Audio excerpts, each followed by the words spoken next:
സൗമ്യയെ കൊലപ്പെടുത്തുകയല്ല, മറിച്ച് മോഷണം മാത്രമായിരുന്നു ഗോവിന്ദചാമിയുടെ ലക്ഷ്യമെന്ന് അഭിഭാഷകനായ ബി.എ. ആളൂർ പറഞ്ഞു. സൗമ്യയെ ഗോവിന്ദചാമി മാനഭംഗപ്പെടുത്തിയെന്നത് പോലീസ് കെട്ടിച്ചമച്ച കഥയാണ്. ഗോവിന്ദചാമിയുടെ ഉദ്ദേശം ആദ്യം മുതലേ ഞാൻ പറഞ്ഞിരുന്നു, ഈ കേസ് നടന്ന സമയത്ത് ഒരു കളവ് നടത്തുക.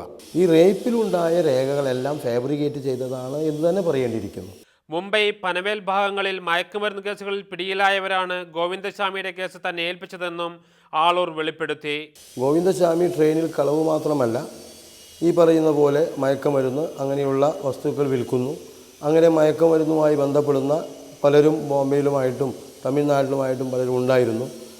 അപ്പോൾ എന്നെ കേസേൽപ്പിച്ച പനവേലിലെ ഒരു സംഘം എന്നോട് പറഞ്ഞിരുന്നു, അതിൽ തമിഴും കർണാടകവും കേരളത്തിൽ നിന്നുള്ള വ്യക്തികളുണ്ടായിരുന്നു.